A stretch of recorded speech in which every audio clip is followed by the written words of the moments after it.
Sa panahon ngayon, laganap na ang kahirapan sa ating bansa.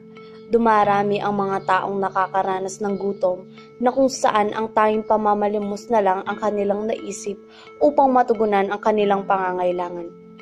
Ngunit ayon sa National Statistical Coordination Board, bumaba ang insidente ng kahirapan ng mahigit 2% noong 2014.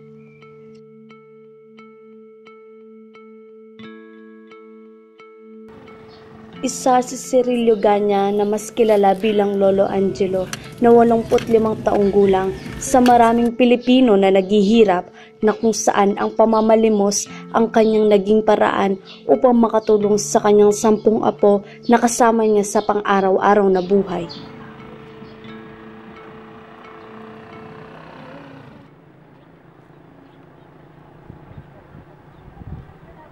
Dito po tayo ngayon sa tulay kung saan laging nakikitang nakupo sa mainit na araw si Lolo. Ngunit sa araw na ito, wala po siya dito sa tulay. Kaya gagawin natin, maghahanap po tayo ng mga tao na maaring mapagtanungan kung saan po yung bahay ni Lolo.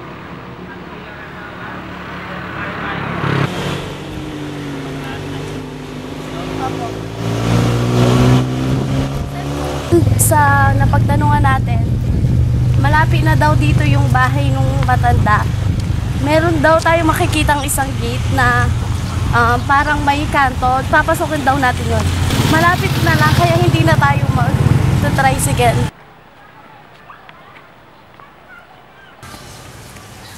Nandito na po tayo sa bahay nila na kung saan po nandito yung matanda na nakikita sa tulay. Sa Ayala. Tao po!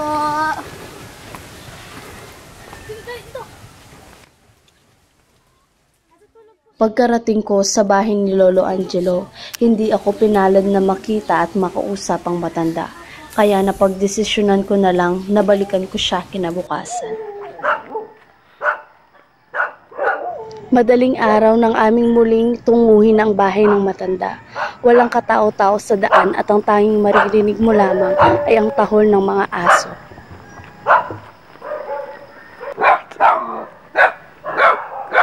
Tao po! Tao po! No? Sa unang pagkakataon na masilayan ko ang mukha ni Lolo Angelo, nakaramdam ako ng panandaliang tuwa. Ngunit, bigli ang napalitan ito ng lungkot na makita ko ang kanilang kalagayan. Isang gasera lamang ang tanging nagbibigay ng liwanag sa kanilang madilim na tahanan na kung saan ang kanyang pamilya ay nagsisiksikan sa maliit na espasyo lamang. Makapangyarihan ka, wala kang kapansay. Dito sa lupa. Nang umagang iyon, ang unang ginawa ng matanda ay ang magdasal. Nakita ko ang isang taong relihiyoso na tunay na naniniwala sa buong may kapal. Kailan pa po niya ginagawa yun? Matagal na yan. Matagal niya na ginagawa yan. Kaso yung tatay ko, ayaw na namin palisin niya. Ng kaso, mapilit lang. Ilang beses ko na sinira yung bisikleta. Humihina raw siya. May 2 anak lamang si Lolo Angelo, ngunit si Rodel ang tanging anak na kanyang nakakasama.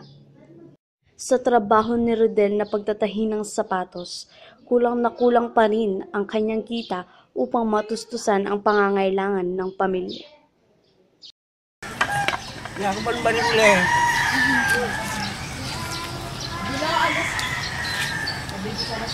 Anong gagawin mo niyan? Anong gagawin mo niyan? Ako? Lalabas. Tapos? Ganyan lang, kailangan ko, nag-iintay lang. At sana na, pakit magpanyawan ka na lumayak, makalpit. Ha? Yung asawa mo, no? Wala na yun, matagal na siya patay. Kailan ko namatay? Lalo nang 20 taon. 20 years. Bakit ka umiiyak, Lo? Bakit ka umiiyak? Sa kalagitnaan ng aming pag-uusap, nakita ko ang maluhaluhang mata ng matanda. Bakit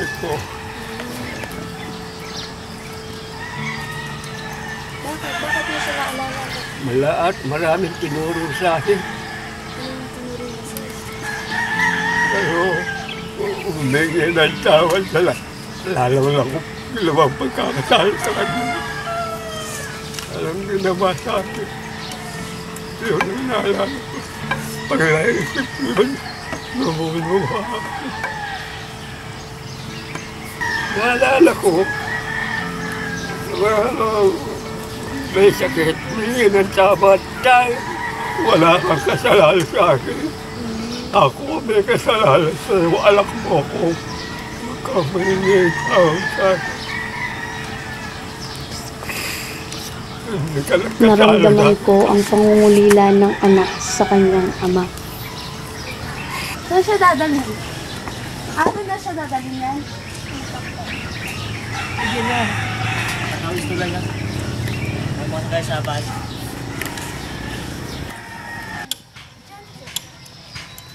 Loka, hindi ka nelo.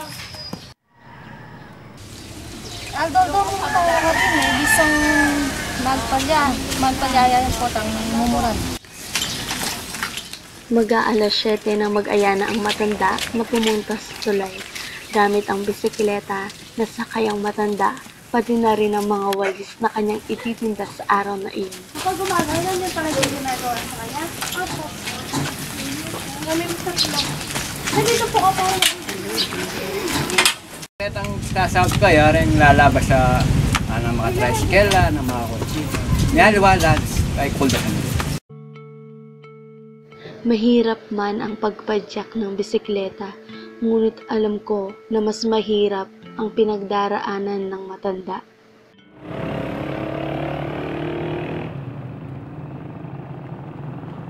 Alas kaya binuret ang apuno. Yung abeya.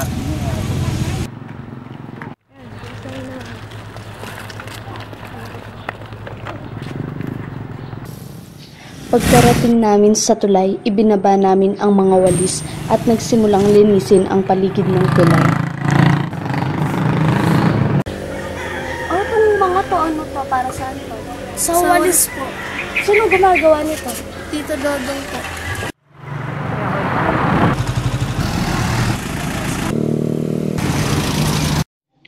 Ayon sa aking mga nakapanayam, tinutulungan nila si Lolo dahil naaawa sila sa kanya at marahil lagi na nilang nakikita na nakaupo sa tulay si Lolo.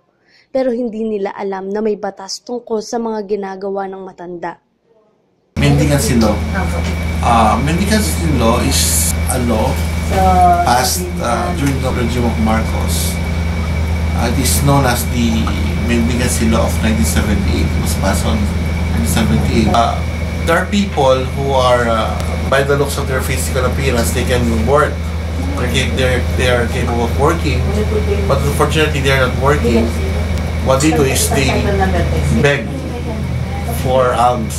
If you read the law, section 3, Ayon sa batas ng anti-mendicancy law, hindi kabilang ang mga matatandang hindi na kayang magtrabaho para sa kanilang pangangailangan.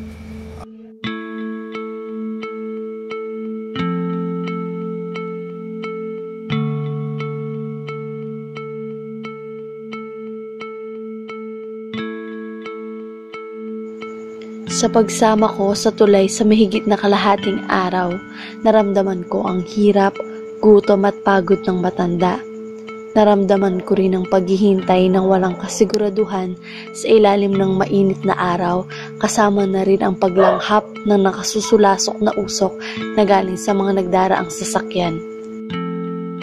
Sa pagtitig ko sa kanya, larawan ng kahirapan at katandaan ang aking nakita. Pasali ko lang ang pamangandarengan. Ang po pamangan nyo. Ano po yung sakali, kubal ko, wari lang ako. Kaya makakibot-kibot ko magkakaroon. Ito, ang bula,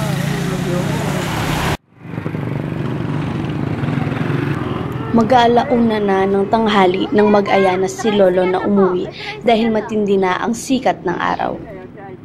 Ngunit aking napagtanto, ano nga ba ang mga benepisyong pwede nilang matanggap na inilaan ng ating gobyerno para sa mga katulad ni Lolo. Yung 20% discount din sa gamot, grocery, at saka sa mga transportasyon at minsan sa cinema. Maranop na ka? Maranop na ka, lo? Ewan ko nga marano. Bakit naman? Ano?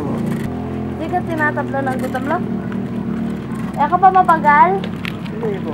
Halika. Kalwa mong makalulok kaya talo, kaya ka pa mapagal. Kaya ka pa mapagal, lo?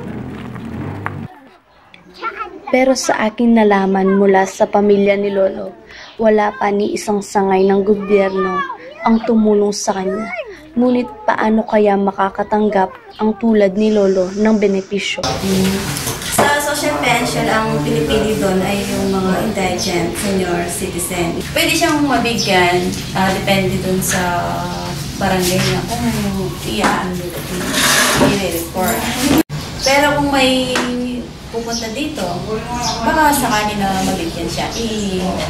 Bibigyan siya ng priority para magkaroon ng social pension dito sa Magala. Kailangan ko lang yellow. Kaya mo na, lo? Asan yung isa niyang tukod? Ganyan. Tinola, lo. Tinola.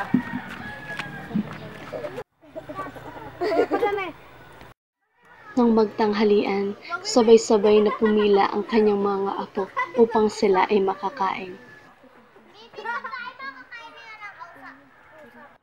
Sa sumunod na araw, aming dinala ang matanda sa isang doktor upang siya ay maipatingin.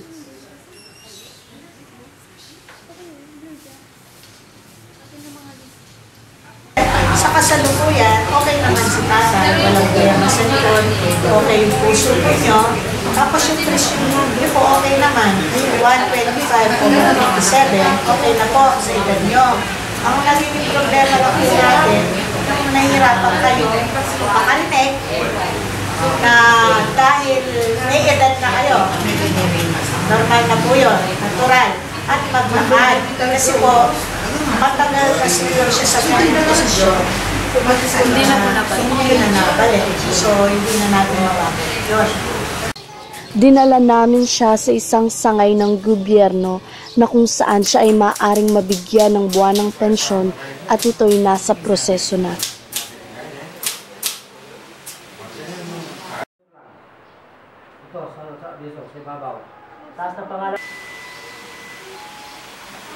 Sa maikling panahon na pag-isalamuha ko sa kanila, nakita ko ang hirap na dinaranas nila sa loob ng isang araw. Pero mas higit na naramdaman ko ang pagmamahal at pagmamalasakit ng isang lolo sa kanyang mga apo. Sa kabila man ng kahirapan, makikita pa rin ang kasiyahan nila bilang isang matatag na pamilya. Ito po si Sharnon Lapuz para sa Devcom Productions.